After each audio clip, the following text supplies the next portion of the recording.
Shorty Mona Lisa, I'ma play her like I'm violent. I feel like the island, we gon' take her to the island. All right, guys, look, it's finally happening. Nike CEO Elliot Hill confirms that Caitlin Clark is working on her signature shoe and logo that's set to be released. Now, a couple things about this before I get to the video that everyone's been talking about. They still didn't give an official release date of when this will be out, but I'm just hoping they don't wait until 2026 to when the hype more than likely dies down. We're all familiar with her name now, you know what I'm saying? So, if you hear something enough, the hype eventually is gonna die down. I feel like as far as a women's athlete, she's like up there with like the Steph Currys, LeBrons of the world. So I didn't understand why she didn't get one right or during her rookie season when stuff was peak. Because anything, I feel like then stuff is still gonna sell out. Amount of hype she had at that time as a business, that was the perfect time to capitalize on that. They didn't do it. I was really confused on why they didn't do that, but I don't know who's working there. But this the vid everybody been talking about. I'm gonna play this. Caitlin Clark here today. Clark this morning. I think you saw that. So she was in yesterday working on her signature shoe that we'll launch, and we're working on her logo and her design of her logo. She signed an 8-year, $28 million endorsement deal with Nike in April of last year, making it the largest sponsorship contract for a women's basketball player. What was the motivation behind that, and what impact do you think it'll have on women's sports, certainly on the WNBA? She could have got more than 28. She probably could have got 100. Like, I'm just being real. Running just basketball, we never got to the women's opportunity. But by having this small team that's focused on women's basketball, it unlocked, we believe, opportunities for the game of basketball, but also in product. It becomes an opportunity to grow the overall marketplace by inviting more and more girls into the world of sport. It is an area that we'll continue to invest in, and we see tremendous momentum right now. That sounds like they weren't really paying attention to women's basketball, which is fair. You know, Nike's had so much success with the NBA and stuff like that, and NFL and all that other stuff. So it's understandable. And women, if we're being real, before she got in the WNBA, nobody really watched the W like that. You know, if we're just being honest. So it's fair. They probably weren't really paying attention, which is fair. But I still don't understand how they did not capitalize around that time period. Like, I don't know. Like, there's no, like, I was getting just as much attention as the men's. It was every headline, constant 24/7. So I don't know why they didn't capitalize off that. Just a couple days ago, Tyrese Halliburton talking about Caitlin. I'm gonna play this. Said it many times. Caitlin is amazing. She's, I think for me, getting to actually spend time around her, be around her, get to know her personally, she's just an amazing person, an amazing player. She deals with a lot, there's a lot of rhetoric behind her that she really has no control over. And I think that the way she handles that is just amazing. Like, I think when it comes to the game of basketball, like, she's probably top 5 most famous people that are playing right now, just in general. That includes our league as well. And she handles it with such grace, and she's like such a cool person. At the end of the day, she's just a girl from Iowa who's just really good at basketball, and it's really cool to see what she does. And I think the Fever in general, they're like rock stars. They are a big part of the growth behind that league, and they will be a big part of that moving forward, because I think everybody can see that there's going to be a lot of success from that team moving forward, with Aliyah and Kelsey and, new coach. I mean, she's a superstar, and really one of the first superstars that the W has had at that level, at the level she's at. So to see what she's doing is amazing. And, she's become a good friend of mine, over the past year, and anything that I can do to help, I will. But I don't think she necessarily needs my help by any means. She's amazing. That group is amazing. And to see what they're doing for women's basketball as a whole has been really cool. And she's spearheading that. So I'm just glad to be a part of the journey and watch what she does. I feel like I have like a front row seat, with her being in our backyard, and the Fever doing that amazing. Indiana in general, the Pacers and the Fever, they got a lot to look forward to. There's some amazing basketball down there, and the atmosphere is insane. And then even another bright spot, Lexie Hall yesterday. I know most people probably tuned out of Unrivaled by now, but Lexie Hall, I think the first 2 games, she didn't get a lot of minutes, and she didn't play too well. I wouldn't even say she didn't play too well. She just didn't get enough minutes to showcase, what she could do. But she had a really good game last night. Chelsea Gray taking Stewart on skates. Chelsea Gray nearly drained it. Lexie Hill fresh into the action.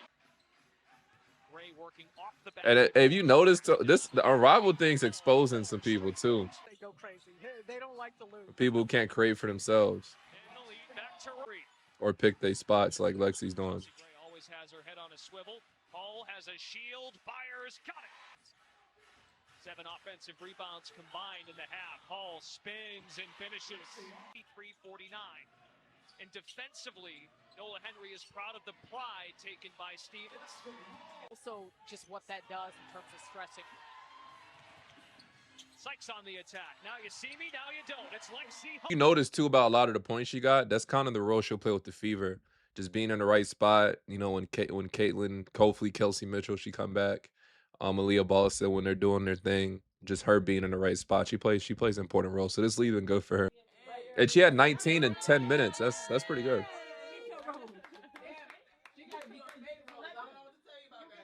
19 and 10. That's solid. That's solid. Whoever did the most at the end of the year. Get a real one? Get a real bouquet. From Venus. The real one. Good job, y'all. Rose on 3. 1, 2, 3. Rose.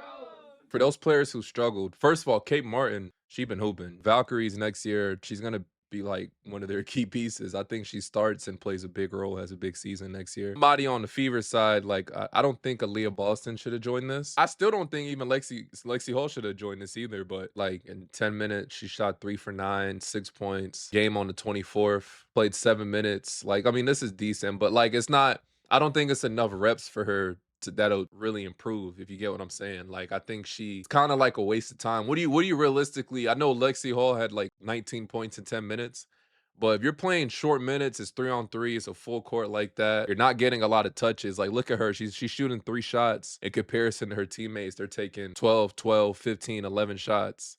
She took the least amount of shots on the team. You're not getting reps. I don't see how that really translates, especially if you're a superstar like her. She's a star with the Fever. I don't know if she plays in this next year. I don't know if she, I don't think she plays in this next year. I don't know if she does. I wouldn't if I was her, but some other players who struggled too, and it's not just her. It's not even necessarily their fault. It's just the fact that like some people, their game doesn't fit like a 3-on-3 environment full court, and that's not even real basketball as it is. I don't think she should join this next year. It might do more harm than good. Caitlin Clark, this workout vid came out for her, so we're gonna play this.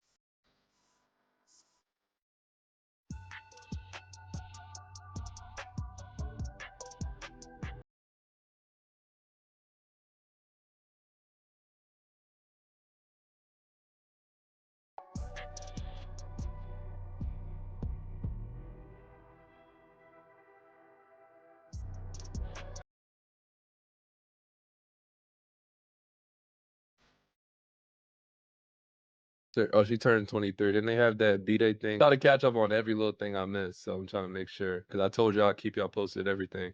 Play this. Oh, yeah, I got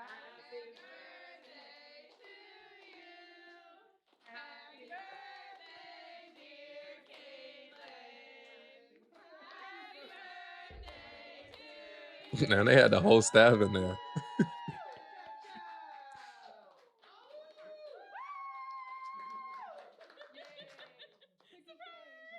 Thank you. You didn't have to do that. Were you guys waiting for me? I was just sitting up there. Did you make a wish? Oh, yeah, this is the last thing. She shot 50 for 54. This is nuts. I'm getting used to that W basketball. I really don't know the difference between the WNBA basketball and women's college. So like it's not, you know, like I know the difference between NBA basketball and men's college basketball, but I don't know it for I'm not too sure about the difference for women's. The NBA balls are more silk, like they're silky. That's why people always put the things on their hand, you know. So shot 10 for 5 spots. Let me know in the comment section, is the WNBA 3-point line the same as the NBA? Like, is y'all see that? Let me pause. Y'all see that white line right there? Is that the same as NBA? Does anyone know?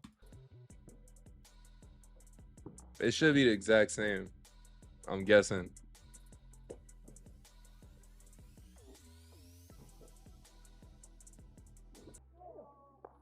Crazy, not gonna lie. Let me know your thoughts on that in the comment section. I think I'm all caught up on stuff. I got everything from the Nike, Lexie, Aliyah, everything all in one. So let me know your thoughts on everything in the comment section. And as always, it's your boy.